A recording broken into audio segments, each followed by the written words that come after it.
할렐루야. 한 주간 잘 지내셨습니까? 예. 좀 지난 주 중에 좀 많이 정신없고 어제도 좀 정신없어갖고 예배 준비가 좀 잘 안 돼서 어제 밤에 한 10시 반까지 교회 있다가 갔는데 그래도 약간 좀 덜 돼서요. 오늘 약간 제가 좀 정신없이 좀 왔다 갔다 합니다. 이해해 주시길 바랍니다. 우리 같이 함께 찬양할까요? 우리 함께 찬양하죠. 우리 보좌 앞에 모였네라는 찬양하고요. 그리고 교회여 일어나라 라는 찬양 같이 두 곡 이어서 같이 함께 찬양하고 또 하나님 앞에 나아가는 시간 갖도록 하겠습니다.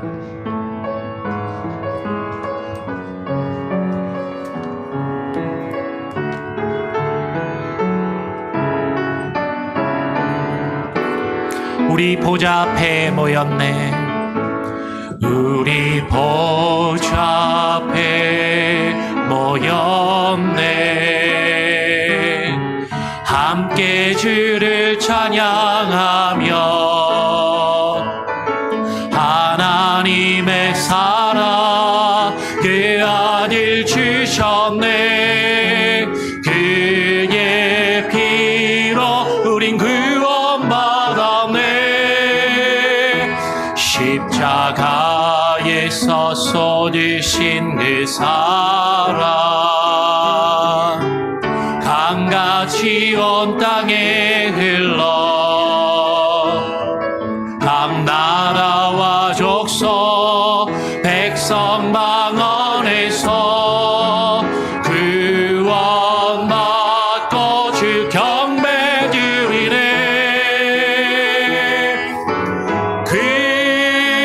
구원하심이 보좌에 앉으신 우리 하나님과 어린 양께 있도다. 구원하심이 보좌에 앉으신 우리 하나님과 어린 양께 있도다. 우리 한 번 더 같이 찬양합시다. 우리 보좌 앞에 모였네. 함께 주를 찬양하며 함께 주를 찬양하며 하나님의 사랑 그 아들 주셨네. 그의 피로 우린 구원받았네. 십자가에서 쏟으신 그 사랑 강같이 온 땅에 흘러 각 나라와 족속 백성 방언에서 구원받고 주 경배 드리네.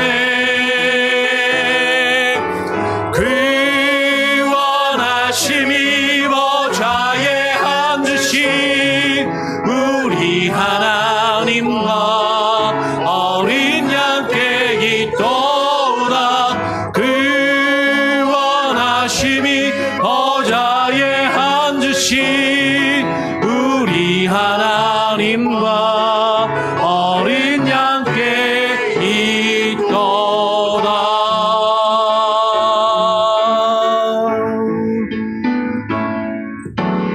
교회여 일어나라. 주께서 부르시니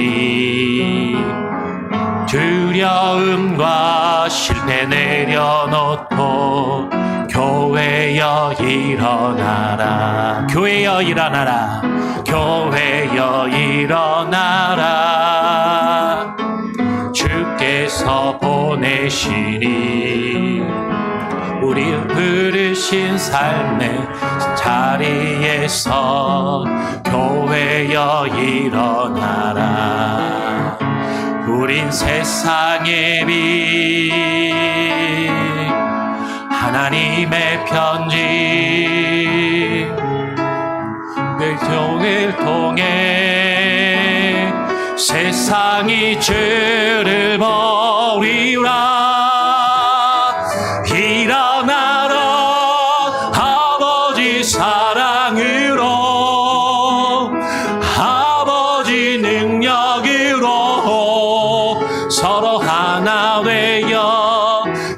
빛을 비추어라.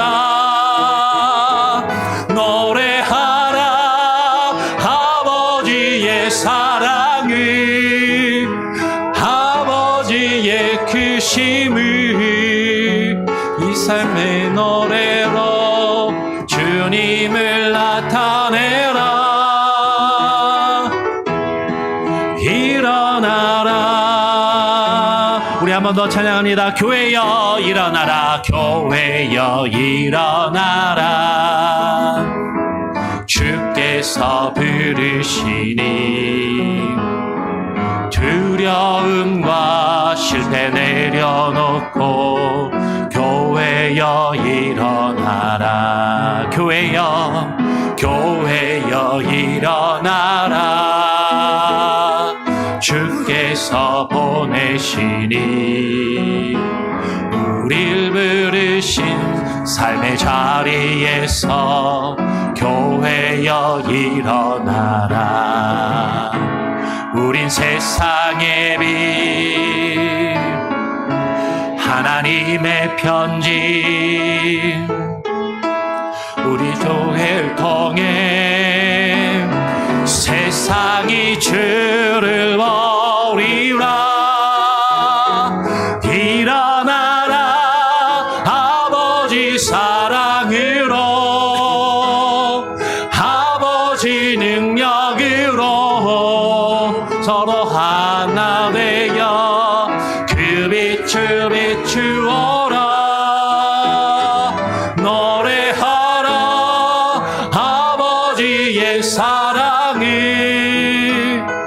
아버지의 크심을 이 삶의 노래로 주님을 나타내라.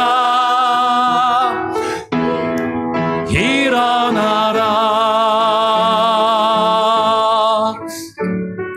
예, 우리 같이 이 찬양을 8월 한 달 또 예배 찬양으로 부를 건데요. 처음 또 불러봐서 약간 어색할 수도 있지만 교회를 놓고 우리가 하나님께 8월 한 달간 또 말씀을 나누며 교회를 위하여 기도하는 시간을 갖기를 원합니다. 오늘 예배를 위해서 함께 기도하죠. 특별히 지난 금요일부터 오늘까지 이어지고 있는 주일학교 VBS를 위해서 기도해 주시고요. 우리 교회를 위해서, 우리 교회 공동체가 하나님 앞에 바로 서서 예배하는 참된 예배의 공동체가 되게 하여 주시옵소서. 오늘 우리 예배를 주님 홀로 영광받아 주시옵소서. 합심하여 함께 기도하겠습니다. 아버지 하나님 감사합니다. 오늘 예배 가운데 우리를 불러주시고 주와 함께 하나님 동행하게 하시니 감사합니다. 하나님 우리를 교회로 부르신 그 주님의 부르심과 하나님 우리의 존재의 이유와 목적을 온전히 깨달아 알게 하여 주시고 주와 함께 동행하는 자들, 하나님의 집으로 아름답게 세워져가는 우리들 되게 하여 주시옵소서. 아버지 하나님 우리 예배가 하나님 주님이 기뻐 받으시는 예배가 되게 하여 주시옵소서. 우리의 마음과 생각이 하나님 나뉘지 아니하게 하여 주시고 하나가 되게 하여 주시고 한 마음과 한 입으로 함께 찬양하며 예배하며 믿음을 고백하게 하여 주시고 주님 앞에 바로 서서 예배하는 예배자들이 되게 하여 주시옵소서. 다른 생각과 다른 마음을 품고 이 자리 가운데 갈등하며 분열하는 모습으로 서지 아니하게 하여 주시고 아버지 하나님이여 주님의 뜻 안에 거하는 우리들 되게 하여 주시옵소서. 온전한 은혜 가운데 거하기를 소원합니다. 특별히 하나님의 주일학교를 위하여 기도합니다. 금요일부터 오늘까지 이어지고 있는 여름 성경학교 가운데 하나님 함께 하시고 기름 부으시며 아버지 하나님 우리의 자녀들이 주의 말씀 안에 바르게 자라나게 하시고 성장하게 하여 주시고 주님 안에 거할 수 있게 하여 주시옵소서. 온전한 은혜와 능력 가운데 거하기를 소원합니다. 아버지 하나님이여 충만케 하여 주시옵소서. 하나님 주만을 바라보게 하여 주시옵소서. 주님 은혜 가운데 거하기를 소원합니다. 아버지 임하여 주시옵소서. 할렐루야. 주님 찬양합니다. 하나님을 사랑하는 자 곧 그의 뜻대로 부르심을 입은 자들에게는 모든 것이 합력하여 선을 이루느니라. 거룩하신 하나님 아버지, 은혜와 사랑을 감사하는 가운데 주일 아침에 우리 모두를 주의 전으로 발걸음을 인도하여 주시고 말씀을 사모하는 가운데 기도와 찬양하며 예배자로 나오게 하여 주심을 감사합니다. 새로운 주간을 주님께 의뢰하고 맡기며 주님과 함께 시작하기를 소원하는 가운데 우리의 중심이 신령과 진정으로 예배 드리게 하오니 이 예배 기뻐 받아 주시옵소서. 우리를 그리스도 안에서 예정하시고 택하시사 하나님의 형상대로 창조하시고 언약 백성으로 삼으시며 믿음의 사람으로 세워주신 하나님의 은혜에 감사합니다. 우리의 죄와 사망에서 우리를 구원하시기 위하여 독생자 예수 그리스도를 속육신하셨다가 십자가의 고난과 죽으심으로 대속하시고 다시 살아나신 부활의 주님을 묵상하게 됩니다. 하나님 또한 감사합니다. 하나님은 세상을 이처럼 사랑하사 믿음으로 우리를 빛과 생명으로 인도하여 주시고 하나님 나라의 백성으로 살아가며 하나님의 통치하심과 다스리심 안에서 지내게 하심을 감사하십니다. 하나님의 인도하심과 때를 따라 돕는 은혜로 함께 하시고 동행하심으로 보호하시며 공급하여 주시고 바른 길로 인도하게 하시는 임마누엘의 하나님께 영광을 돌려드립니다. 말씀과 은혜가 차고도 넘쳐 흐르는 모든 것이 합력하여 선을 이루신 하나님의 나라를 마음껏 누리며 살게 하옵소서. 삼위일체 하나님께 감사를 올려드립니다. 간구하옵기는 이 세대를 본받지 않고 하나님께로 돌이키게 하옵소서. 하나님의 지혜인 말씀으로 인하여 변화받기를 소원합니다. 속 사람이 변화받게 하옵소서. 그리하여 하나님께서 맡겨주신 거룩한 일을 감당하며 하나님께서 기뻐하시는 열매 맺는 지체들이 다 되게 하옵소서. 교회를 위해 기도합니다. 주의 말씀 위에 바로 서는 교회, 하나님께서 맡겨주신 거룩한 사명을 잘 감당하는 교회가 되게 하옵소서. 믿음의 본이 되는 교회, 연결되고 결합되어 하나 되는 교회가 되게 하옵소서. 다음 세대를 위해 기도합니다. 특별히 지난 금요일부터 VBS 여름 성경 학교가 오늘까지 살아가요 하나님의 나라라는 주제로 잘 진행되게 하시고 참여하는 우리 아이들이 여름 성경 학교를 통하여 예수님에 대한 믿음이 자라는 귀한 시간이 되었음에 또한 감사합니다. 하나님의 지혜가 충만한 아이들이 되게 하시고 전도사님과 교사들에게도 성령 충만함으로 함께하여 주시길 기도드리옵나이다. 또한 선교지를 위해 기도합니다. 너희는 가서 모든 민족을 제자로 삼아 아버지와 아들과 성령의 이름으로 세례를 베풀라 하셨사오니 맡겨주신 세계 선교를 잘 감당하는 선교지 되게 하옵시고 또한 사역자를 통하여 교회를 세워가며 예배가 드려지게 하옵소서. 영혼 구원의 기도가 넘치게 하옵시고 또 그 선교지에 하나님의 은혜를 내려 주시옵소서. 목사님 말씀을 선포하십니다. 복음의 말씀, 생명의 말씀을 전하십니다. 성령님 조명하여 주시고 능력 있게 전하게 하옵소서. 선포되신 말씀을 통하여 우리의 심령이 하나님께로 돌아오며 회복되고 위로받고 평안으로 안식하며 새롭게 변화되는 이 시간 되게 하옵소서. 천국을 맛보며 누리는 시간 되게 하옵소서. 살아있는 하나님의 말씀으로 받게 하옵소서.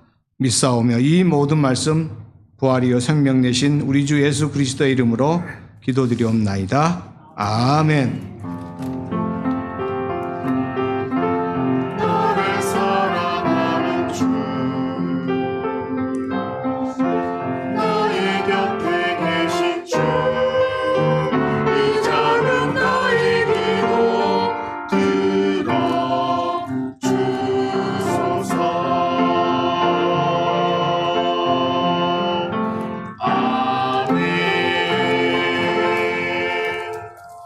다 같이 자리에서 일어나셔서 사도신경으로 우리의 신앙을 함께 고백하도록 하겠습니다.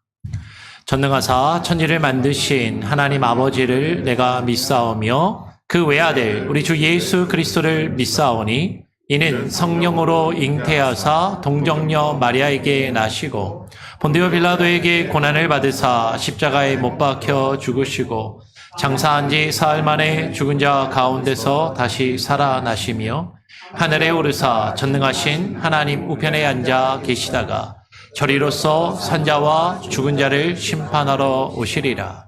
성령을 믿사오며 거룩한 공예와 성도가 서로 교통하는 것과 죄를 사하여 주시는 것과 몸이 다시 사는 것과 영원히 사는 것을 믿사옵나이다. 아멘.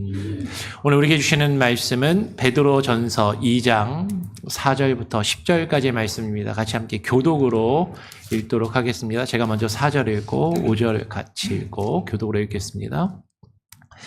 사람에게는 버림바가 되었으나 하나님께는 택하심을 입은 보배로운 산돌이신 예수께 나아가 너희도 산돌같이 신령한 집으로 세워지고 예수 그리스도로 말미암아 하나님이 기쁘게 받으실 신령한 제사를 드릴 거룩한 제사장이 될지니라.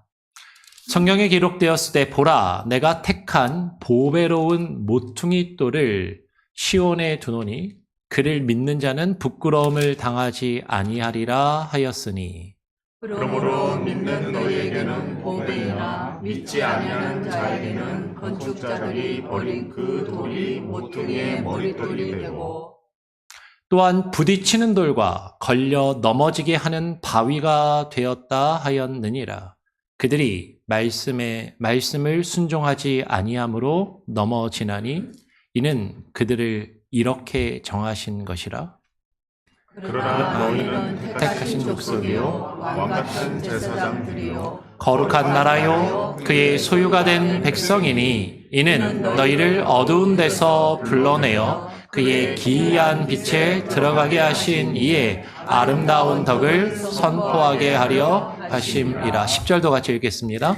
너희가 전에는 백성이 아니더니 이제는 하나님의 백성이요 전에는 긍휼을 얻지 못하였더니 이제는 긍휼을 얻은 자니라. 아멘. 우리 찬양대 찬양으로 하나님께 영광 올려드립니다.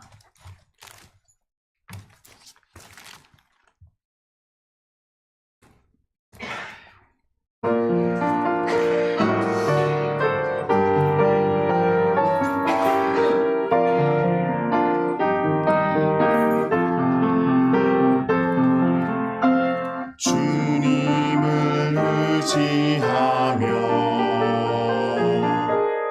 주께 맡기어라.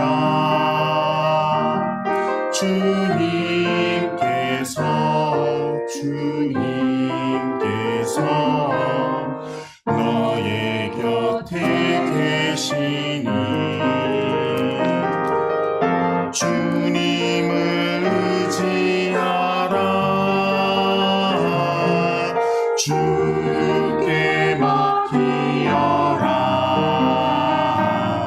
내 모든 짐을 가볍게 하시리. 주를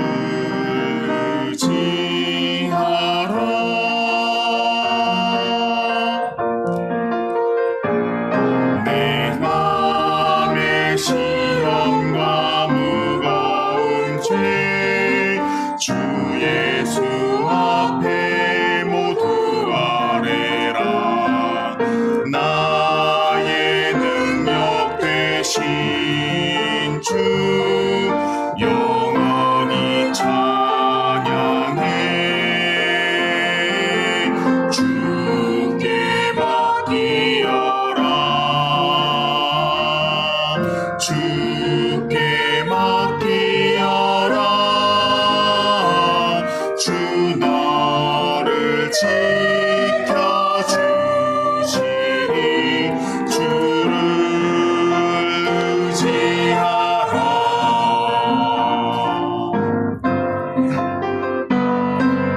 주께 맡기어라.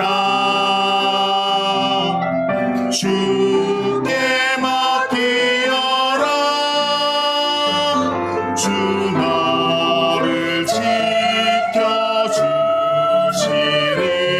주를 의지하라 주 너를 지켜주시리 주 너를 지키시리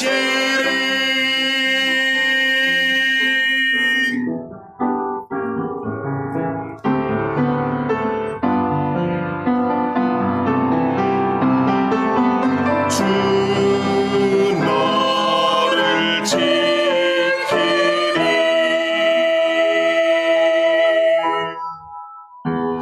늘 지켜주시리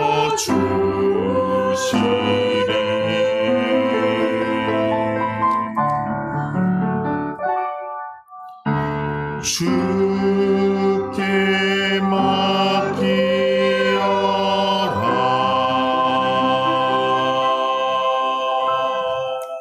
아멘. 우리 하나님께 영광의 박수를 올려드리겠습니다. 우리 옆 사람하고 한번 인사해 볼까요? 힘든 거 다 우리 주님께 맡깁시다. 주님께 맡기시길 바랍니다. 이렇게 함께 또 인사 나누시고요.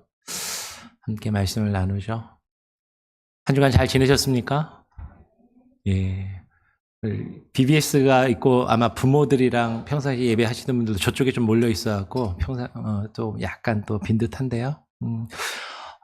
저는 지난 주 중에 정말 뭐 아시겠지만 지난주에도 광고를 드렸지만 교회 도난 사건 이후에 그거 좀 정리하고 처리하냐고 좀 정신없이 바쁘고 몸도 마음도 조금 피곤한 한 주를 보낸 것 같습니다. BBS도 또 겹치고 또 오늘 또 교회 구역 방학도 2달간 방학하다가 이제 또 구역 인도자 성경 공부도 또 준비하고 뭐 이러면서 어제 10시 반까지 교회에 있었는데 밤에 끝나질 않아갖고 더 이상 안 되겠어 그냥 왔거든요. 그리고 아침에 와서 또 마무리하고 좀 그랬는데 제가 좀 약간 정신없이 지금 하고 있어서 1부 예배 때 좀 헤맸습니다. 2부 때도 혹시 제가 조금 뭐 그럴 수도 있어요. 그냥 이해해 주시고 그렇게 여러분들 좀 저희 부족함을 너그러이 이렇게 받아주시면 감사하겠습니다. 우리 같이 함께 또 말씀을 나눠보죠. 잠시만요. 우리가 지난 7월 한 달 동안은 구원론에 대해서 함께 나누었습니다. 그러면서 이제 첫째 주에는 거듭남에 대해서 나누었고 그 거듭남이 그냥 내가 노력해서 새로워지는 게 아니라 위로부터 생명이 우리에게 주어지는 것이다라는 것을 함께 나누었고요. 두 번째 주에는 의롭다 하심을 우리가 얻었다. 칭의를 얻었는데 그 칭의는 전적으로 값없이 하나님께서 우리에게 주시는 선언, 법정적인 선언으로 우리의 신분이 변화되었음을 함께 나누었고 세 번째 주에는 구원받은 우리가 의롭다 하심을 받아서 끝이 아니라 그 거룩함을 계속해서 이루어가는 성화의 과정 가운데 있고 그것이 구원에 포함된다. 구원의 여정에 그 성화가 들어간다라는 것을 함께 나누었어요. 그리고 지난주 마지막 주에는 그 구원의 완성, 그 구원이 온전히 완성되는 영화의 과정에 이를 때, 영화까지 이를 때 그것이 우리가 우리의 힘으로 하는 것이 아니라 하나님께서 끝까지 책임지시고 그것을 이루신다라는 것을 우리가 지난주에까지 함께 나누었습니다. 그러면서 지난주에 제가 이렇게 말씀을 드렸어요. 우리 안에서 구원을 시작하신 그분이 반드시 그 구원을 끝까지 이루십니다. 라고 말씀을 나누었어요. 믿으십니까? 하나님께서 우리 안에 선한 일을 시작하셨는데 그 일을 끝까지 이루신다라는 거죠. 그런데 여기에 이어서 우리는 한 가지 더 질문이 생기게 돼요. 그렇다면 믿음과 구원은 나 혼자 하나님 믿고 나 혼자 천국이라는 좋은 곳에 가는 것으로 끝나는 것인가 하는 것이죠. 많은 사람들이 그렇게 생각해요. 내가 다른 사람 어쩌든지 간에 뭐 교회고 뭐고 뭐 모르고 잘 모르겠고 그냥 내가 하나님 믿고 내가 죽어서 천국 가면 그걸로 그만이지. 근데 하나님께서 우리에게 주시는 구원은 결코 그렇지 않다라는 거죠. 20세기에 들어서면서 1, 2차 세계대전 이후로 사실은 개인주의가 발달하고 구원의 개인주의, 어떤 개인적인 구원이 강조되고, 그리고 쉬운 복음, 어렵게 복음을 전하면 사람들이 듣지 않으니까 쉽게 복음을 전해야 된다. 쉬운 복음을 전하면서 하나님께서 우리에게 이루시기 원하는 참된 구원의 내용이 반쪽이 나버렸어요. 그래서 구원을 개인 구원 차원으로만 이해를 하면 구원은 우리는 반만 이해를 하거나 제대로 이해를 못하고 있는 것이죠. 여러분, 구원은 하나님께서 우리에게 주신 그 구원하신 사람들을 하나님께서 모아서 함께 하나의 집으로 지어 가시는 과정입니다. 그러면 구원이 우리가 하나님 나라에 들어가는 것이잖아요. 성경에서 하나님 나라에 들어간다. 제가 여러 번 말씀을 드리지만 성경을 잘 읽어보면 하나님 나라에 죽어서 간다라는 표현은 없어요. 간다라고 하지 않고 하나님의 나라가 임한다. 하나님의 나라가 우리 가운데 있다. 우리 가운데 임한 하나님의 나라에 우리가 들어간다라는 표현을 하거든요. 하나님의 나라에 단순히 죽어서 가는 것이 아니라, 그걸 부인하는 게 아닙니다. 죽음 이후에 우리에게 주어질 완성된 하나님의 나라를 우리는 믿고 인정해요. 근데 그 하나님의 나라는 더 크고 더 넓다라는 거죠. 우리 가운데 임한 그 하나님의 나라에 들어간다라고 이야기할 때 하나님 나라에 들어간다라는 건 우리가 하나님 나라 백성이 되는 것이고 하나님 나라 공동체 안으로 들어가는 것이거든요. 하나님의 뜻이 하늘에서 이루어진 것 같이 이 땅에서도 이루어진다라는 것은 하나님의 나라가 이 땅에서도 우리를 통해서 이루어지고 함께 세워져 가는 것이죠. 그래서 여러분, 우리의 구원은 교회론과 반드시 연결되어야 됩니다. 우리가 지난 주 중에 새벽 예배를 통해서도 웨스트민스터 신앙고백을 통해서 교회에 대해서 같이 나눴는데요. 웨스트민스터 신앙고백은 분명하게 선언해요. 교회 밖에는 하나님께서 주시는 일반적인 구원이 없다라고 이야기를 해요. 하나님의 주권과 하나님의 특별하신 능력으로 구원하실 수도 있겠지만 일반적으로 하나님이 구원을 이루시는 그 방법을 보면 교회 밖에는 구원이 없다라는 거죠. 물론 교회의 정의가 무엇인지는 또 다른 문제예요. 그래서 여러분, 교회는 구원받은 백성들이 함께 모여서 하나님의 집으로, 하나님의 나라로 세워져 가는 과정이라는 거죠. 지난주 설교를 듣고 어떤 분이 저한테 이렇게 얘기하시더라고요. 지난주 설교 예화 중에 처음 시작할 때 그 짓다만 그 건물 예화는 조금 그런데요. 이제 이렇게 얘기하신 분들이 있어요. 근데 약간 자기적인 것 같지만 우리가 하나님의 집으로 세워져 가는 그 과정을 이야기하기 때문에 그것이 구원이기 때문에 그 집을 하나님이 끝까지 완성하신다라는 것을 우리가 강조하기 위해서 이제 그런 예화를 들었던 거죠. 그래서 여러분, 8월 한 달 동안 우리가 하나님의 집으로, 하나님의 나라로 세워져 가는 교회로 그 구원이 교회 안에서 완성되어져 간다라는 것을 구원론과 연결해서 함께 나누고자 하는 거죠. 그거를 알아야 교회가 어떠한 가치가 있는 것이고 어떠한 의미인지를 우리는 분명하게 알 수 있기 때문입니다. 그래서 교회 가치에 대해서 이야기하면서 한번 약간 또 자기적인 예화를 또 들어서 한번 이야기를 시작해 보죠.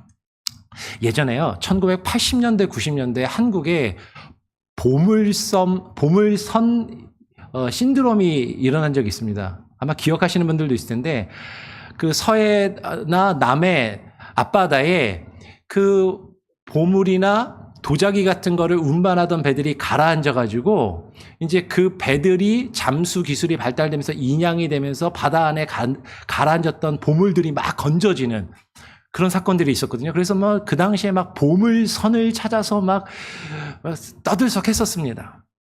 근데 그것과 관련된 이야기죠. 어느 날 어부가요, 자기 앞바다에서 바다에서 그물을 던지고 그물을 끌어올렸는데 그물에 그릇 하나가 걸려서 올라온 거예요. 근데 그릇에 보니까 진창에 묻어있고 조개 껍데기가 더덕더덕 붙어있고 형편없어 보이는 거죠. 그리고 그릇이 그냥 그런데 뭐 쓸만하겠다 싶어서 일단은 갖고 와가지고는 밥그릇으로 쓰기로는 조금 지저분해 보이고, 그러니까 마당에서 키우던 개 밥그릇으로 개한테 줬단 말이에요.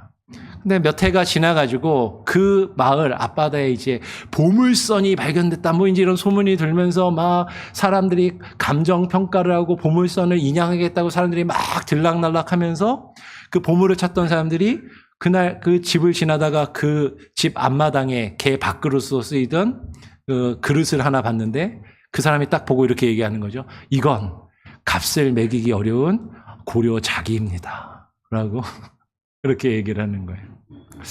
그러면 갑자기 그 그릇이 고려자기가 아니었는데 고려자기가 된 게 아니에요.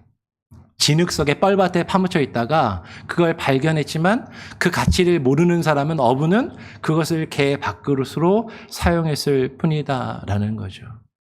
여러분 교회가 그렇습니다. 교회를 바라볼 때 교회의 가치를 모르는 사람은요. 교회를 개 밥그릇 취급해요. 근데 그 교회의 가치를 바르게 알면 그것이 얼마나 귀한 것인지를 우리가 알면 그 교회를 귀하게 여길 수밖에 없다라는 거죠. 오늘 한 본문은 오늘 우리가 읽은 본문의 말씀을 보면요. 한 돌에 대해서 이야기를 합니다. 교회에 대해서 이야기하면서 돌로 시작을 하거든요. 근데 그 돌을 놓고 값을 매기는 두 시선이 있다라는 거예요. 두 개의 가치 평가가 있다라는 거죠. 사람의 눈과 하나님의 눈입니다. 그 두 시선의 차이에서 교회가 무엇인지를 우리는 분명하게 발견할 수 있게 된다라는 거죠. 그것을 오늘 나누길 원하는데 오늘 말씀을 여러분 들으면서 함께 나누면서 이 세 가지의 질문을 기억하면서 말씀을 들으시면 좋겠어요. 첫 번째는 교회의 근거가 무엇인가? 교회가 무엇 위에 세워졌는가 하는 것이에요. 두 번째는 교회가 무엇인가? 많은 분들이 교회에 그러면 교회 건물 예배당을 생각하는데 교회 건물 자체는 교회가 아닙니다. 제가 여러 번 이야기하지만 교회가 공동체라면 교회가 우리들의 모임이라면 그 교회는 누구인가? 그 공동체를 이루고 있는 우리는 누구인가를 우리는 깊이 고민해 봐야 되고 세 번째로 목적입니다. 하나님이 교회를 세우실 때 그 교회가 무엇을 위해 세워지고 존재하는가 하는 것이에요. 자, 오늘 본문으로 한번 다시 돌아가 보면 오늘 아까 우리가 읽었던 베드로전서 2장 4절의 말씀을 보면 이렇게 시작합니다. 사람에게는 버림바가 되었으나 하나님께는 택하심을 입은 보배로운 산돌이신 예수께 나아가. 여러분 이 한 절 안에 두 개의 감정서가 들어있는 거예요. 사람에게는 버림받았어요. 이게 사람의 평가이고 사람의 가치로 매긴 그 기준이다라는 거죠. 그런데 하나님께는 택하심을 입은 보배로운 산돌이라는 거예요. 이것이 하나님의 평가이고 하나님이 매기신 값이다라는 것이죠. 같은 돌인데 같은 돌을 놓고 사람들은 가치 없다라고 생각해서 내다 버린 것을 하나님은 그것을 귀하게 여기셔서 그 보배로운 산돌로 오늘 그 위에 교회를 세우신다라고 지금 이야기를 하신다라는 거죠. 그럼 여기서 4절에서 우리가 조금 더 주목해야 할 표현이 하나 있는데 산돌이라는 표현입니다. 산돌. 살아있는 돌. 근데 돌은 원래 죽은 거잖아요. 돌에는 원래 생명이 없는 거잖아요. 그런데 베드로가 오늘 뭐라고 이야기하냐면 돌이라고 이야기하면서 산돌이다. 살아있는 돌, 리빙 스톤이라고 이야기를 한단 말이에요. 왜 그럴까 하는 것이죠. 그 이유는 이 돌이 죽었다가 다시 살아났기 때문입니다. 이 돌이 죽었다가 다시 살아나신 분이기 때문이에요. 사람들은 그분을 가치 없게 여기고 그분을 멸시하며 그를 버렸어요. 근데 그분은 그 무덤에 갇혀 있지 않으시고 죽음의 권세를 깨시고 그 무덤에서 다시 살아나신 분이시다라는 거죠. 그리고 이어지는 5절을 보면 베드로는 그 살아있는 돌이라는 표현을 예수 그리스도에게만 쓰는 것이 아니라 우리에게도 같은 그 표현을 사용한다라는 거죠. 너희도 산 돌같이, 너희도 살아있는 돌같이. 살아나신 그분, 죽었다가 살아나신 그분께 붙어서 그분과 연합되었기 때문에 우리도 살아있는 돌이라고 이야기를 하는 것이에요. 여러분, 교회를 이루는 것은 눈에 보이는 여러분 건물이 아니라고 말씀을 드렸습니다. 교회를 이루는 것은 벽돌이나 철근으로, 미국 같은 경우는 나무 합판을 대어서 만든 것이 아니라 죽었다가 살아난 사람들. 여러분, 저와 여러분은 원래 죽은 자들이었어요. 원래 생명이 없는 돌과 같은 존재들이었다라는 거죠. 그런데 우리를 살리셔서 우리를 살아있는 돌로 만드시고 우리 한 사람 한 사람을 불러 모아서 예수 그리스도 위에서 하나님의 거룩한 집으로, 신령한 집으로 만들어 가시는 것이 교회라는 것이에요. 교회는 눈에 보이는 건물이 아니라 우리들이 함께 모인 공동체의 연합이라는 거죠. 베드로는요, 이것을 성경으로 증명합니다. 6절에서 8절까지 구약의 세 본문을 인용하는데요. 제가 집에 가면 맨날 혼나요. 요새, 전에는 저희 아내한테만 혼났는데 요새는 제 아들도 한마디 합니다. 아빠, 슬라이드가 너무 많아요. 정신이 없어요. 슬라이드를 좀 줄여주세요.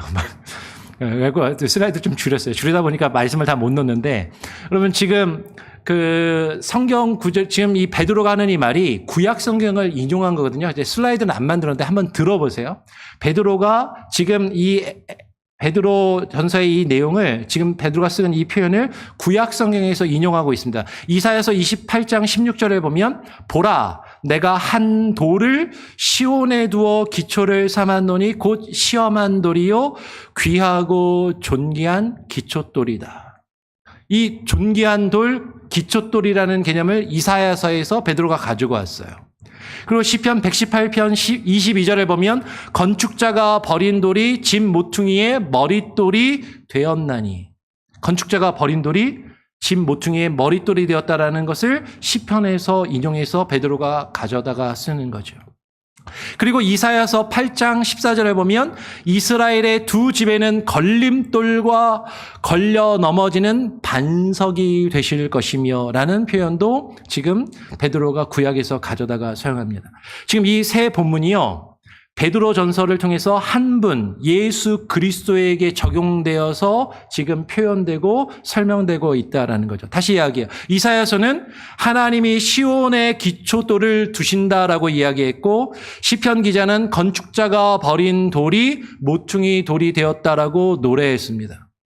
그런데 이사야는요, 이어가지고 그 돌이 어떤 이에게는 걸려 넘어지는 돌이 되고 어떤 이에게는 그들이 바로 그 위에서는 굳건한 반석이 된다라고 이야기를 해요. 같은 돌이 믿는 자에게는 굳건한 기초가 되고 반석이 되고, 믿지 아니하는 자들에게는 걸려 넘어지는, 깨트리는 돌이 된다라고 말씀하고 있는 것이죠. 여러분, 중간지대는 없어요. 여러분, 8절 끝에 이어지는 이는 그들을 이렇게 정하신 것이라 라는 무서운 말씀이 있습니다. 무거운 말씀. 이 말씀을 들으면 우리의 마음이 좀 무거워요. 이 돌이 나한테 떨어지면 내가 완전 산산조각이 나는 건데. 그 내용을 우리가 사실 지난 수요 성경 공부 때 또 함께 나누었었는데 약간 연결되는 부분이 있죠. 수요 성경 공부 때 나누었던 거랑. 근데 지금 오늘 이 말씀의 무게는, 이 내용은 우리가 다 헤아릴 수 없는 하나님의 주권에 대해서 우리에게 이야기하는 것이지, 이 말씀에 순종하지 않는 사람들이 전혀 책임이 없다라고 말하지 않는다라는 것이죠. 그럼에도 불구하고 오늘 이 본문의 무게는 여기서 끝나지 않고 우리가 뒤에 가서 나누겠지만 9절로 넘어가면 9절의 처음 시작, 그러나 너희는 그렇지 않다라는 거죠. 그러나 너희는 그 돌에 걸려 넘어지고 부딪혀 깨어질 자들이 아니라 그 위에 든든히 세워질 자들이라고 이야기를 합니다. 그럼 다시 오늘 5절 말씀을 보면 놀라운 말씀이 있습니다. 너희도 산돌같이 신령한 집으로 세워지고. 여러분, 여기서 세워지고라는 이 동사를 원어로 잘 분석을 해보면 두 가지를 발견할 수 있는데, 현재 수동태로 쓰이고 있어요. 첫째는 수동태라는 겁니다. 수동태라는 건 스스로 세워져 가는 게 아니라 누군가가 짓는다라는 거죠. 이 집을 짓는 분은 우리 자신이 아니라 하나님이심을 보여주고 있는 거죠. 그러면 교회는요, 사람들끼리 모여서 우리가 우리 뜻대로, 우리가 원하는 대로 우리의 마음에 맞는 교회를 세워 나가는 것이 아니에요. 그런 사교 모임이나 인간적인 모임이 아니라 하나님에 의해서 하나님의 뜻에 따라 하나님이 원하시는 대로 지어져 가는 것이 교회라고 이야기를 하는 것이죠. 두 번째는 이 세워지고의 현재형이 동사가 사용되고 있습니다. 현재형이라는 얘기는 뭐냐면요, 아직 끝나지 않고 현재 계속해서 공사가 진행 중이다라는 거예요. 여러분, 우리 교회 안에, 우리 교회를 바라보면 우리 안에 그런 생각이 들 수 있습니다. 아직 다듬어지지 않고 삐죽삐죽 튀어나와 있는 부분들이 있어요. 왜 이렇게 거칠어? 왜 이렇게 나를 찔러? 그런 부분들이 있어요, 우리 교회 안에. 또 뭔가가 딱딱 맞아 들어가야 되는데 뭔가 어긋나 있고 뭔가 틀어져 있고 뭔가 맞춰지지 않은 불완전한 모습들이 있다라는 것이죠. 그러면 지금 이 집이 지금 뭔가 짓담한 집이고 엉성하고 뭔가 이것으로 끝이다라고 이야기하는 것이 아니라, 실패를 이야기하고 있는 것이 아니라 아직 집이 지어져 가고 있는 공사 중이다, 과정 중이다라는 것이죠. 여러분, 한 가지 더 놓치지 우리가 말아야 할 내용이 있는데, 4절에서요, 아까 우리가 읽었던 4절에서 예수님에게 쓰인 표현이죠. 택하심을 입은 그 한 돌이라고 예수님을 향해서 사용된 그 말이 오늘 본문의 9절을 보면 우리에게 쓰이고 있다는 거죠. 너희는 택하신 족속이요. 우리가 택함을 받은 것은, 여러분, 단지 우리가 자격이 있어서 우리 스스로의 능력으로 택함을 받은 것이 아니다라는 거예요. 예수 그리스도께서 먼저 택하심을 받았고, 그 택함을 받은 예수 그리스도 위에, 예수 그리스도 안에 우리가 거할 때 우리가 예수 그리스도와 함께 택함을 입은 자들이 되었다라는 것이죠. 우리가 그분께 붙어있기 때문이다라는 것이에요. 오늘 우리는 이것을 통해서 교회의 가치에 대해서 한번 생각해 볼 필요가 있습니다. 제가 이제 여기 몽고메리 지역은 조금 특별한 지역이라서 조금 다른데, 제가 미국에 와서 이곳저곳을 좀 살아보니까 시카고 지역에서도 있어보고 뉴욕에서도 좀 있어보고 캘리포니아에서도 있어보고 그러니까 미국에 처음 오신 분들, 우리 장로님 세대에 오신 분들이나 저희 우리보다 조금 더 일찍 오신 분들 보면 처음에 오셔가지고요, 험한 일들을 많이 하셨습니다. 그래서 한국에서 좋은 대학도 나오고 좋은 직장도 다니다가 오신 분들인데, 한국에서 그 학력이나 경력을 인정을 못 받고 미국에 와가지고 처음에 와서 세탁소 하시는 분들, 심지어는 그 캘리포니아에 있을 때는요, 청소하시는 분들도 있어요, 실제로. 근데 그분들이 못 배우고 실력이 없는 분들이 아니에요. 많이 공부하고 한국에서 경력도 있으신 분들인데, 그 학력과 경력을 미국에 와서 인정을 받지 못하고 세탁소 일을 하고 청소부 일을 하고 그러면서 미국에 와서 생활을 하는 것이죠. 근데 그분들의 실력이나 그분들의 능력이 없어진 게 아니에요. 근데 이 새로운 땅에 와서 이 낯선 환경에서 그것을 인정받지 못하고 그렇게 살아갈 수밖에 없었다라는 것이죠. 그 값을 매기는 기준이 다를 뿐이다라는 거죠. 여러분, 이 땅에서는 무가치하고 자격이 없다라고 여겨지고 보잘것 없다라고 여겨질지 모르지만, 그 진짜 능력과 값이 결코 사라지는 것은 아니다라는 거죠. 아까 개 밖으로 쓰였던 그 자기처럼. 여러분, 예수 그리스도께서 그와 같으시다라는 거예요. 예수 그리스도께서 먼저 그와 같이 버림받은 경멸과 멸시의 자리로 내려오셨고, 그렇게 우리를 위해서 십자가를 지시고 죽으시고 그 죽음을 견뎌내셨다라는 거죠. 건축자들이, 세상 사람들이 이건 무가치한 돌이야, 쓸모없는 돌이야, 자격 미달이야 라고 버린 그 돌이 하나님의 설계도에서는 모퉁이 돌이 되었고, 그 기초돌이 되었고 머릿돌이 되어서 그 위에 하나님이 하나님의 집을, 교회를 세워 가신다라는 것이, 그게 교회라는 거예요. 그러면 우리 그 위에 세워진 교회의 가치를 우리가 세상의 것으로 평가한다면 안 된다라는 것이죠. 근데 많은 사람들이 교회를 생각할 때도요, 세상의 기준으로 판단합니다. 크기와 숫자로 판단을 하고 이름값으로 평가를 하는 것이죠. 그러면 실제로 통계를 보면 코로나 전이긴 한데 2018년에 크리스찬 투데이가 미주에 있는 한인교회 담임 목회자 3,000명을 대상으로 조사를 했대요. 코로나 전이니까 지금은 더 안 좋아졌을 것 같은데 그 코로나 직전에 2018년도에 주일 예배 출석 인원이 100명 이하인 교회가 미국에 있는 한인 교회들이 76%였다고 합니다. 지금 코로나 팬데믹을 지난 이후에는요, 정확한 통계가 아직 잡히진 않는데 대략적으로 이런저런 조사들에서 대략 어림잡아서 지금은 코로나 이후로는 100명 이하의 교회가 80에서 85% 이상 되지 않겠냐라고 그렇게 생각하고 있어요. 100명 이하의 교회가. 한국도 다르지 않습니다. 목회 데이터 연구소가 올해 2월에 발표한 자료에 따르면 한국의 대한예수계 장로회 통합 측 교단의 2024년 교세 현황이 올해 이제 발표가 됐는데 2024년이니까 이제 코로나 끝무렵쯤 되는 거죠. 출석교인 50명 이하의 교회가 한국에서 58%였다라는 거예요. 50명 이하가 58%, 60% 가까이가 50명 이하 교회들이다. 그러니까 한국의 과반수 이상의 교회가 50명도 안 모이는 교회가 그 반 이상이라는 거예요. 그러니까 지금 대부분의 교회가요, 우리 교회처럼 작은 사이즈라는 거예요. 근데 세상의 기준으로 보면, 아우, 저 작은 교회, 저 볼 거 없는 교회, 저기 교회 가도 뭐 별것도 없어. 뭐, 날 위해서, 우리를 위해서, 우리 애들을 위해서 해줄 수 있는 것도 없고. 많은 사람들이 그렇게 평가를 한다라는 것이죠.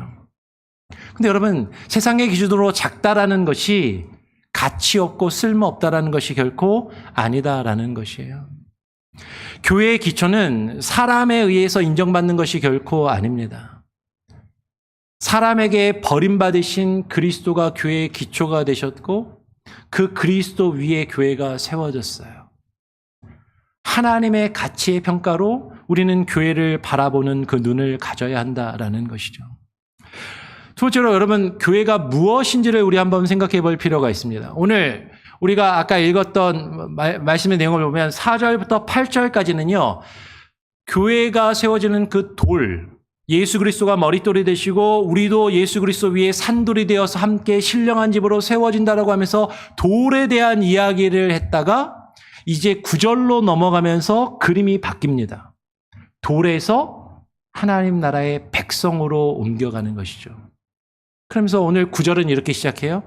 그러나 너희는 택하신 족속이요 왕 같은 제사장들이요 거룩한 나라요 그의 소유가 된 백성이니 이는 너희를 어두운 데서 불러내어 그의 기이한 빛에 들어가게 하신 이의 아름다운 덕을 선포하게 하려 하심이라. 너희가 전에는 백성이 아니더니 이제는 하나님의 백성이요 전에는 긍휼을 얻지 못하였더니 이제는 긍휼을 얻은 자니라. 여러분, 오늘 이 말씀의 내용에 보면 4개의 칭호가 사용되고 있습니다. 4개의 표현이. 첫 번째 뭐죠? 택하신 족속이요, 왕 같은 제사장들이요, 세 번째 거룩한 나라요, 네 번째 그의 소유가 된 백성이다. 근데 지금 이 표현들이요, 사도 베드로가 지어낸 말이 아니라는 거예요. 베드로가 구약에서 사용된 표현들을 그대로 가져다가 교회를 향해서 사용하고 있다라는 것이죠. 출애굽기 19장 5절 6절을 보면 이렇게 이야기합니다. 그냥 한번 들어보시길 바라요. 세계가 다 내게 속하였나니 너희가 내 말을 잘 듣고 내 언약을 지키면 너희는 모든 민족 중에서 내 소유가 되겠고 너희가 내게 대하여 제사장 나라가 되며 거룩한 백성이 되리라. 출애굽기 19장에 있는 말씀입니다. 여러분, 이 출애굽기 19장은요. 시내산 아래에서 모세가 하나님의 율법과 주의 말씀을 받아서 하나님과 이스라엘 백성들이 언약을 체결하는 장면이에요. 하나님께서 모세를 통해서 그들에게 언약을 체결하시며 주신 말씀의 내용이 지금 이 표현이다라는 거죠. 이스라엘 백성을 향해서 사용하신 표현. 그리고 구약의 이사야 43장을 보면 하나님은 그 백성을 내 백성 내가 택한 자라고 부르십니다. 이사야서에 사용된 그 표현을 그대로 가져와서 그 표현 그대로를 지금 베드로는 소아시아에 흩어져 있는 교회들을 향해서 지금 이 표현을 동일하게 사용해서 붙이고 있다라는 거죠. 여러분, 지금 이 베드로 전서를 받는 사람들이 누구인지를 우리는 정확하게 알 필요가 있어요. 베드로전서 1장 1절을 보면 뭐라고 얘기하냐면 그들을 가리켜서 흩어진 나그네라고 이야기합니다. 베드로전서 2장 11절에서는 거류민과 나그네라고 이야기를 해요. 12절을 넘어가면 이방 사람들에게 악행을 행한다라고 오해를 받고 비방을 받던 사람들이라고 말을 하는 것이죠. 무슨 얘기예요? 지금 이 네 개의 칭호를 지금 부여받는 사람들이 세상의 기준으로 보면요, 떠돌이의 삶을 사는 사람, 정처 없이 나그네의 삶을 사는 사람, 어딘가 몸 붙이고 마음 붙일 곳이 없어 사람들에게 이방인 취급을 받던 사람들, 많은 사람들에게 오해를 받고 많은 사람들에게 하찮게 여김을 받는 사람들, 그들을 향해서 너희는 택하신 족속이요, 왕같은 제사장들이요, 거룩한 나라요, 그의 소유가 된 백성이라고 이야기를 하는 것이죠.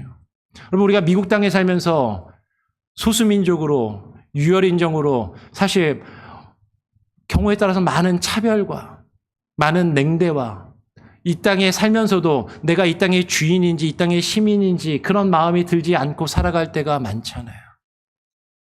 그런 우리를 향해서 너희는 택하신 족속이요, 왕같은 제사장들이요, 거룩한 나라요, 그의 소유가 된 백성이라고 말씀하고 있는 것이죠.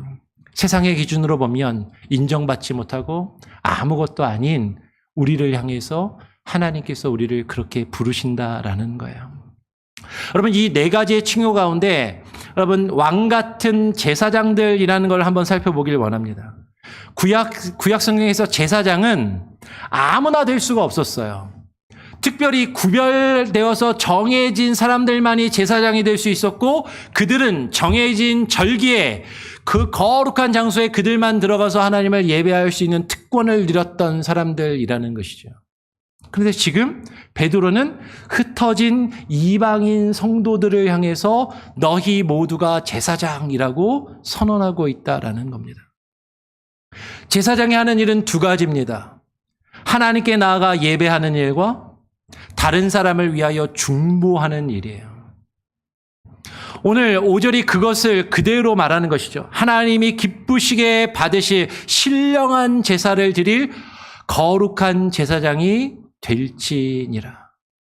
그러면 이제 우리는요, 이 어느 특정한 절기만을 지키고 어느 특정한 장소에 나아가서 누군가를 위해서만 우리가 의지해서 대신 예배를 드려달라고 할 필요가 없이 우리가 하나님 앞에 직접 나아가 예수 그리스도의 이름으로 하나님을 예배하며 찬양할 수 있는 자들이 되었다라는 것이에요. 그리고 우리가 서로를 위해 기도할 수 있게 되었다라는 것이죠. 그러면 우리가 드리는 신령한 제사, 하나님이 그것을 우리에게 바라신다라는 거죠. 그럼 여기서 한 가지 오해를 하지 말아야 할 부분이 하나 있습니다. 그게 뭐냐면 신약의 교회가 구약의 이스라엘 백성을 밀어내고 그 자리를 우리가 대체했다라고 생각하시는 분들이 있는데, 여러분 그렇지 않아요. 칼빈은 뭐라고 얘기하냐면 이 대목을 그들이, 구약의 이스라엘 백성들이 그들이 그리스도를 통해 잃었던 종기를 우리는 다시 얻은 것이다 라고 말하고 있다라는 거죠. 이스라엘 백성들을, 구약의 유대인들을 몰아내고 신약의 교회가 대체하는 것이 아니라 그들이 잃어버린 것을 회복하는 것이다.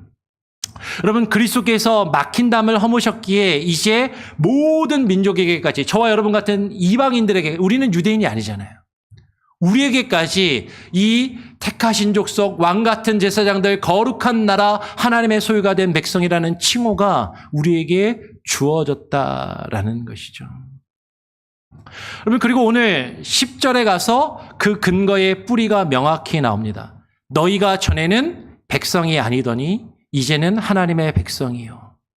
여러분, 이 말도요, 베드로가 지어낸 말이 아니에요. 구약에서 인용한 말이에요. 구약에서 가져온 개념인 것이죠.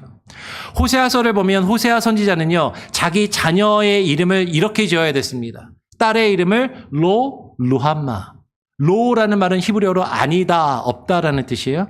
긍휼이 없다, 긍휼이 여기지 않는다라는 이름을 딸에게 주었고 그 아들의 이름은 로암미라고 지었습니다. 로는 아까도 말한 것처럼 아니다, 없다. 뭐가 아니다?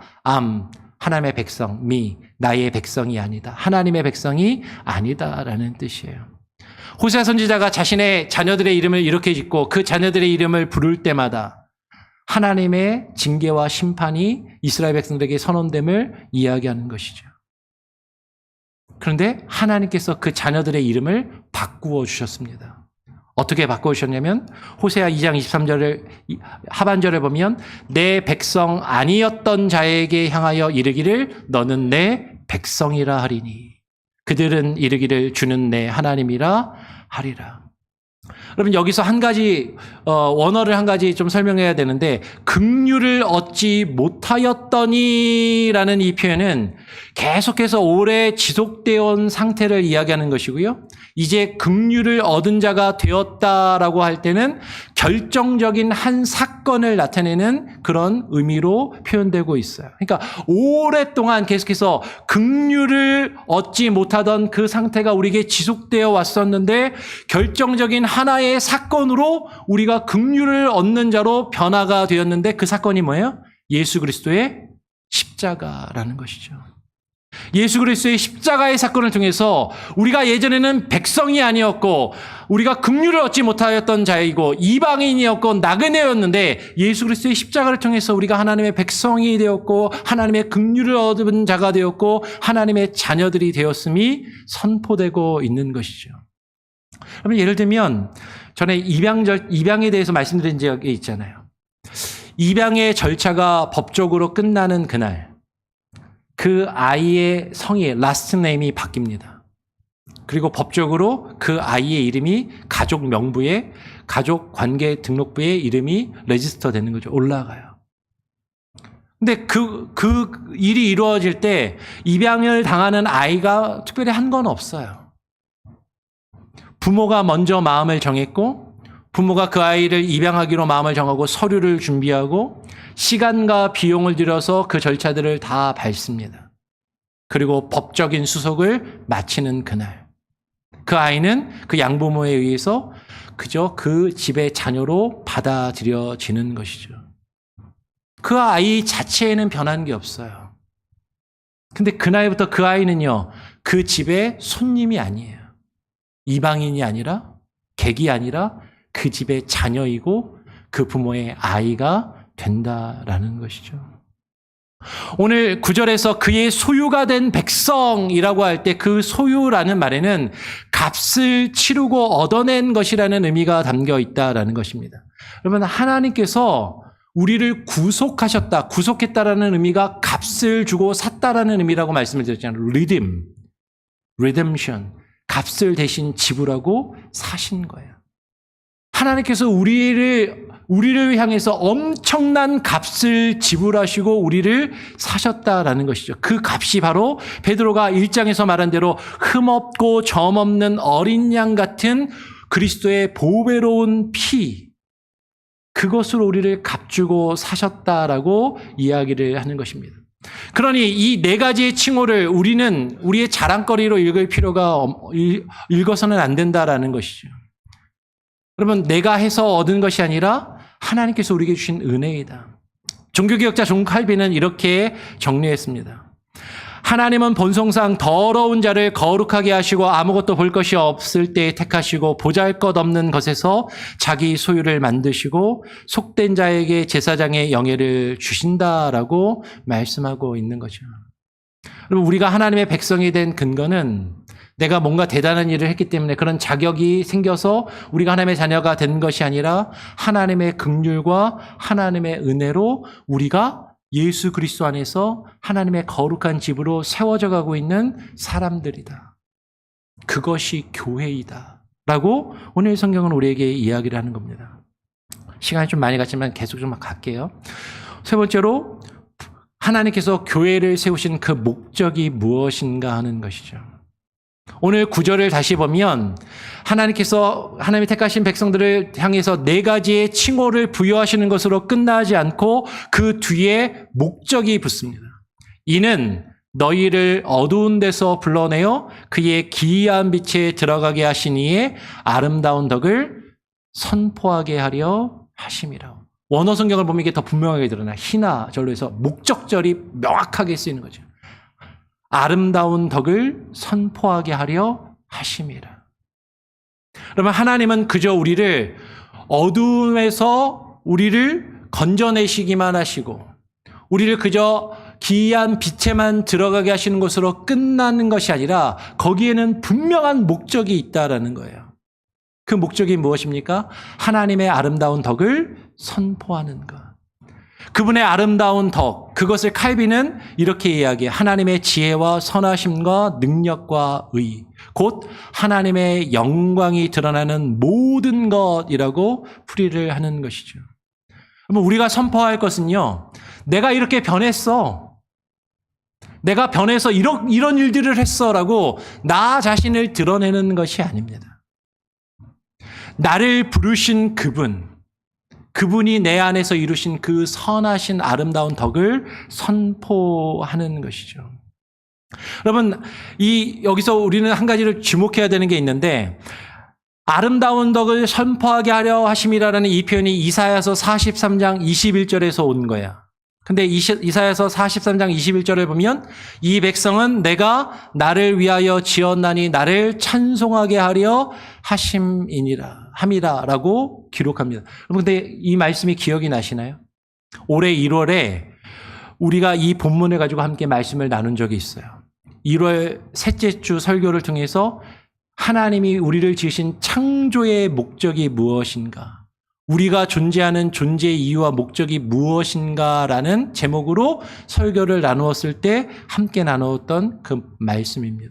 그러니까 사람이 왜 존재하는가를 물었던 그 질문에 대한 답으로 제시된 이 성경 구절이 오늘 교회가 왜 존재하는가라는 질문의 답과 동일하게 지금 우리에게 주어지고 있다는 거죠. 무슨 얘기예요?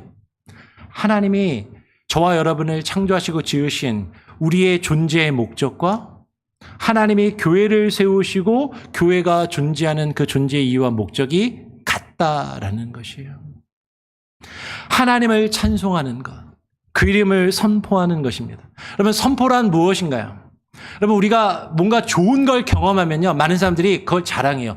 야, 내가 이런 걸 써봤는데 너무 좋더라라고 써본 물건 중에 좋은 걸 막 알려주세요.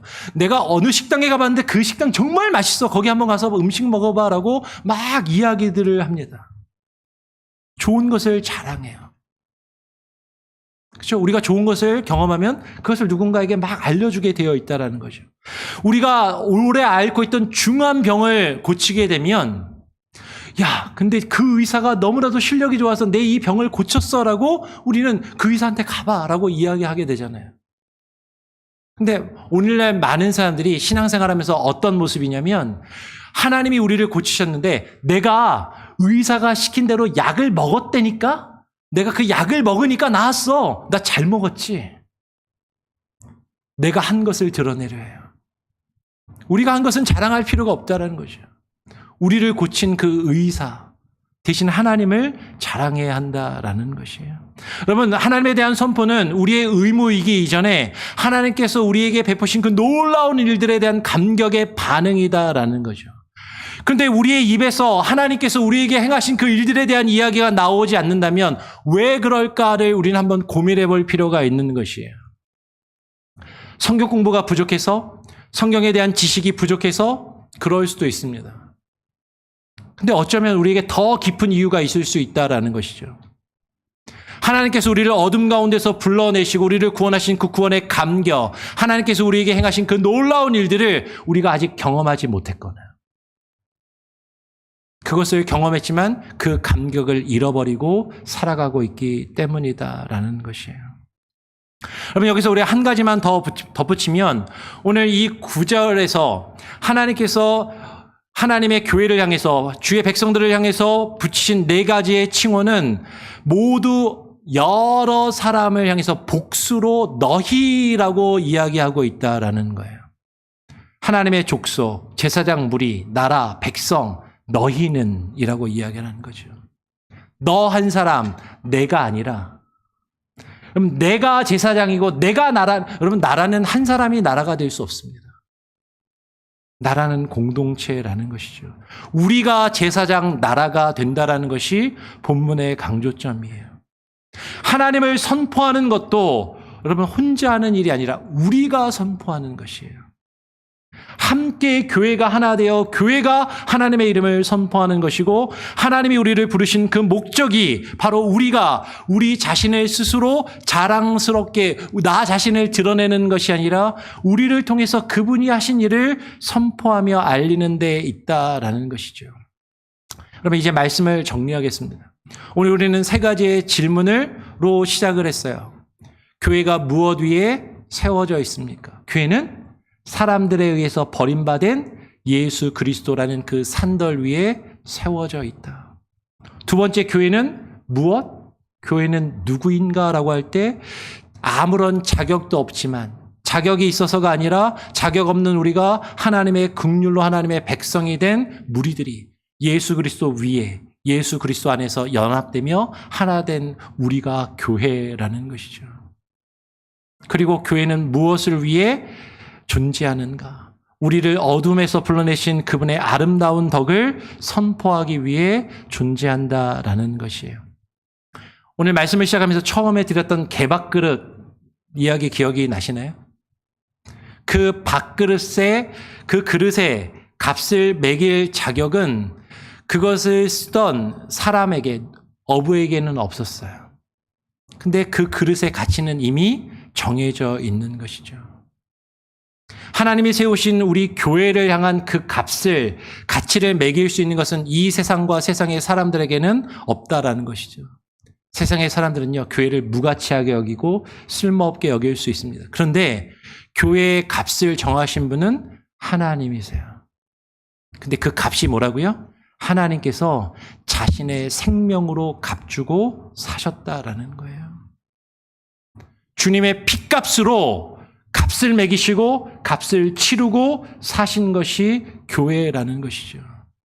그러니 교회가 얼마나 값지고 얼마나 존귀하냐라는 것이에요. 여러분, 우리 교회는 지난 46년을 이 몽고메리에서 지나왔습니다. 그 세월 동안 이 자리를 지키신 분도 계시고 먼저 떠나신 분들도 계시고 지금 이 자리에 여전히 앉아 계신 분들도 있어요. 근데 그 모든 사람을 하나로 묶는 것은 나의 노력, 나의 열심, 나의 감정이 아니라 오직 예수 그리스도 한 분이시다라는 거죠. 그리고 이 집은 아직 완성된 것이 아니라 계속 지어져 가고 있는 집이다라는 것입니다. 하나님은 지금도 저와 여러분을 다듬어 가시고 저와 여러분을 통해서 하나님의 집을 세워가고 계신다라는 것이에요.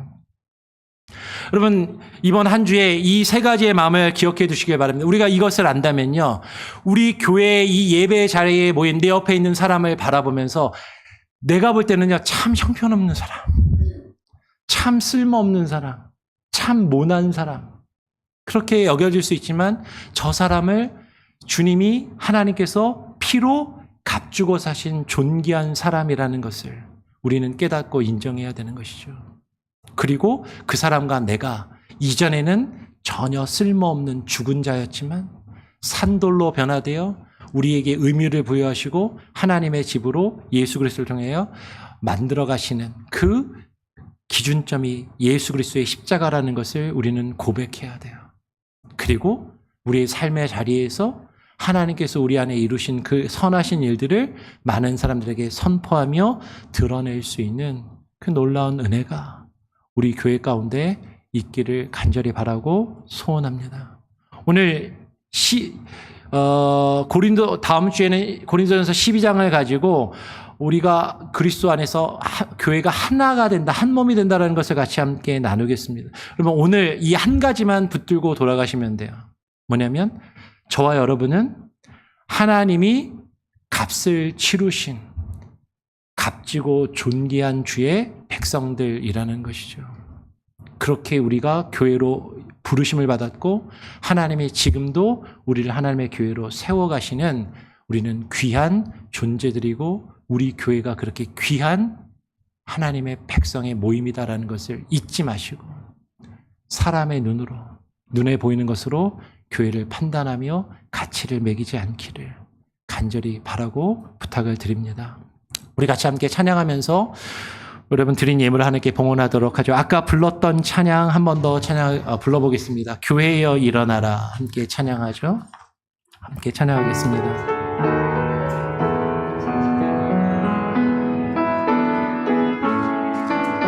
교회여 일어나라.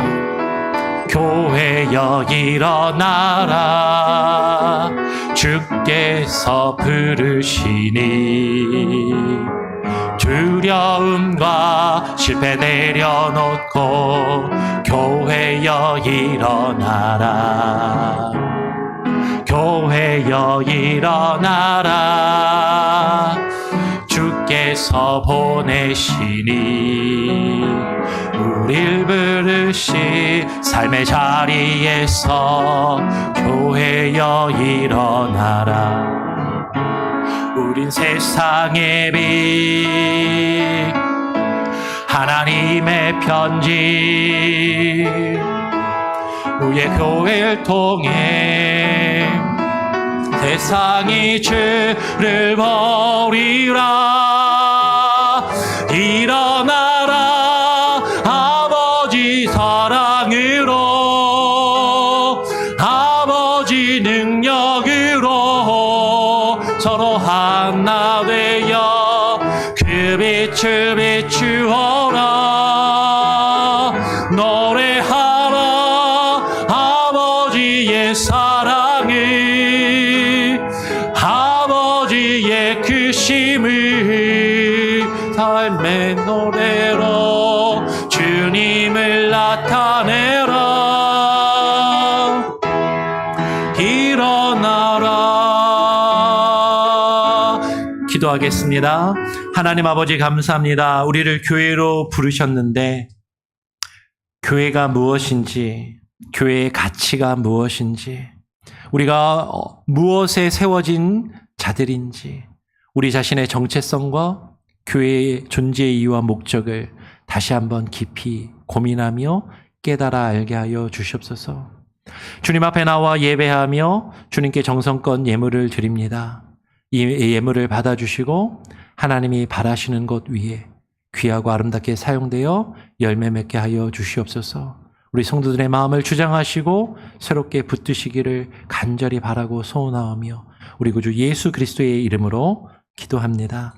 아멘. 교회 소식 전해드립니다. 새벽 예배 수요 성경 공부 많이 좀 같이 참여해 주시기를 계속 부탁을 드리고요.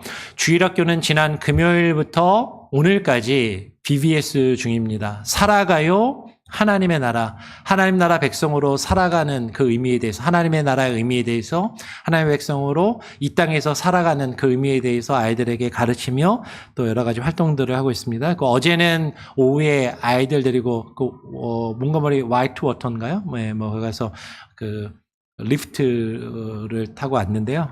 재밌는 즐거운 시간 또 가지고 왔습니다. 여러분 끝까지 BBS가 또 은혜롭게 또 안전하게 잘 마칠 수 있도록 기도해 주시기를 부탁을 드립니다.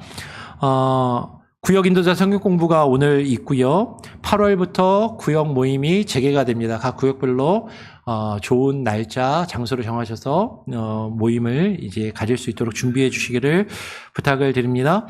임직자, 중직자 교육이 3차, 4차 교육이 8월에 있습니다. 주요 내용을 참고하시고요. 지난 주일에 이제 광고를 드렸던 것처럼 교회에 도난 사건이 있어서 교회 보안업체 시스템을 설치를 했습니다. 그래서 출입문도 더 장문 장치를 강화를 해서 이제 쉽게 못 뚫고 들어와요. 이제 우리 현관문이 근데 좀 유리로 돼 있어갖고 그래서 이제 보안업체 지금 ADT의 시스템을 이제 했는데요. 아마 전에는 교회를 좀 편하게 열쇠 있으신 분들은 편하게 왔다 갔다 하실 수가 있었는데 그 보안 경보가 있기 때문에 제가 있을 때는 해제를 근데 제가 없을 때 교회에 오실 일이 있으면 문이 잠겨 있으면 꼭 한번 저한테 전화를 해주시고 보안을 해제해달라고 하시고 교회에 들어오셔야 됩니다. 안 그러면 경찰이 출동을 해요. 근데 경찰이 3번까지는 봐준대요. 잘못 출동을 해도. 네 번째 출동하면 25불, 다섯 번째는 50불, 여섯 번째는 75불, 일곱 번째부터는 100불씩 계속 파인을 매긴다고 합니다. 그래서 꼭 오시기 전에 저한테 연락을 해주시고 들어오시고요. 제가 없을 때 자주 교회로 오시는 분들은 교회에 들어오는 그 보안 코드를 알려드릴 수 있으니까 꼭 필요하신 분들은 저에게 말씀을 하시기를 부탁을 드리겠습니다. 7번 광고를 보면요. 베네수엘라 지진 피해 우리가 구제비를 교회에서 보내려고 합니다. 지금 우리 교단에서 베네수엘라 지진 피해로 해서 각 교회에서 헌금을 모아서 보내는 그 과정 중에 있습니다.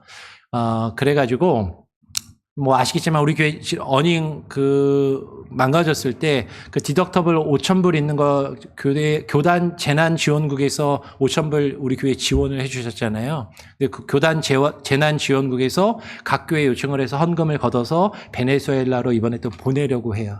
그러니까 우리가 받은 것도 있고, 또 우리가 또 받은 만큼 또 감사하면서, 안 받아도 당연히 해야 되는 것이지만 또 우리가 함께 이 일에 동참하기를 원합니다. 그래서 교회 재정에서 1,000불을 기본적으로 보내고요.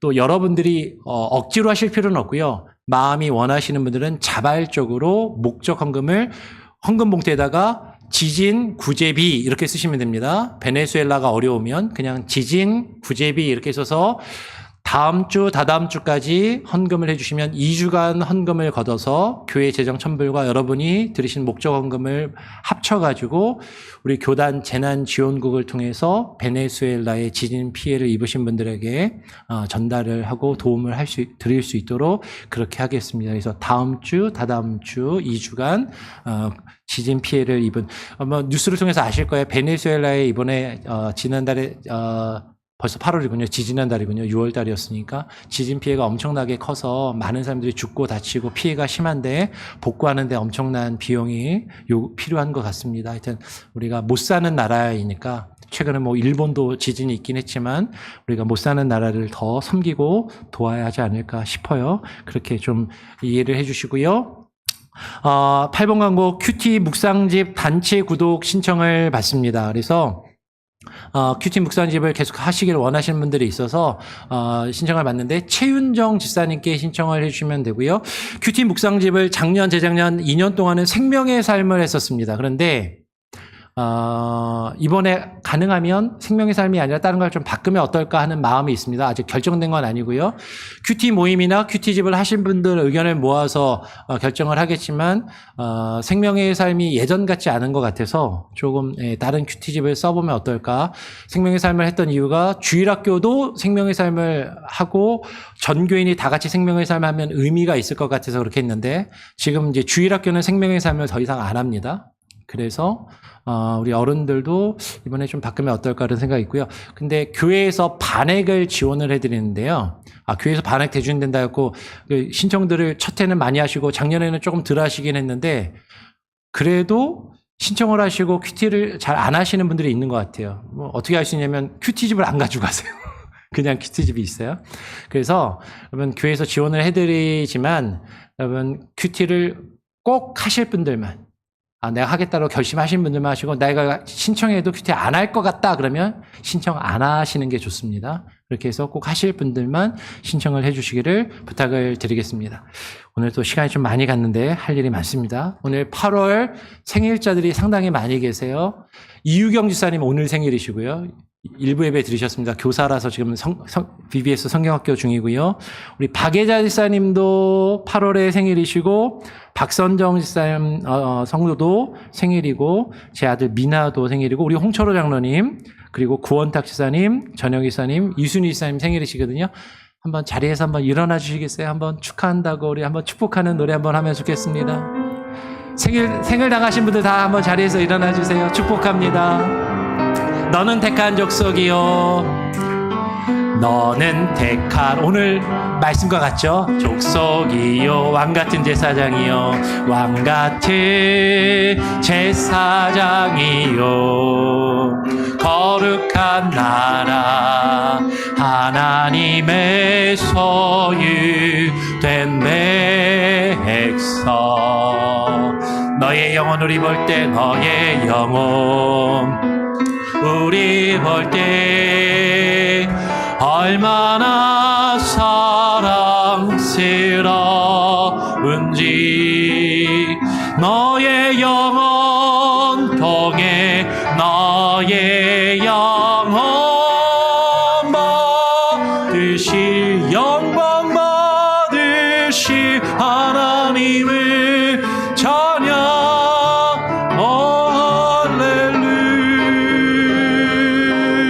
할렐루야.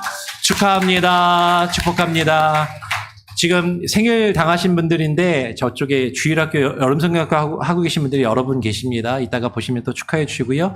우리 식사할 때 다시 한번 생일 케이크 하면서 한 번 더 축하하도록 그렇게 하겠습니다. 혹시 제가 빠뜨린 광고 내용이나 함께 나누기를 원하시는 내용이 혹시 있으신가요?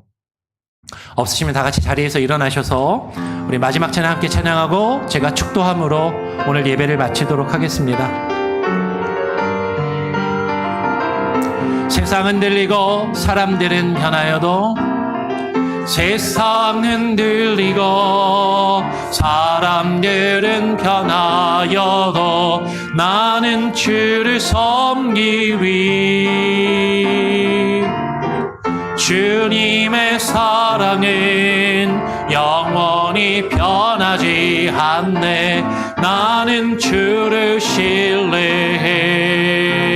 오직 믿음으로 오직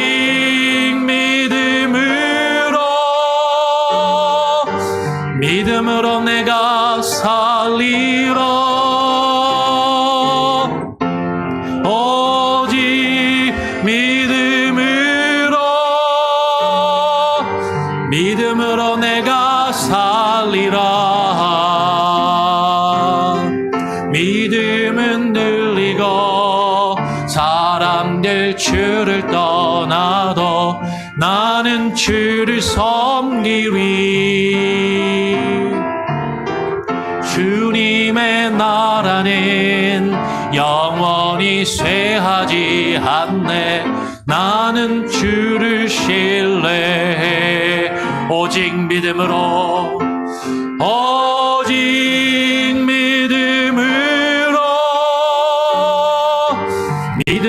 내가 살리라. 오직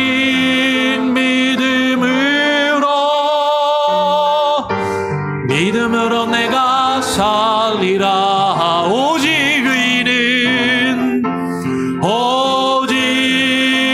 의인은 믿음으로 말미암아 살리라.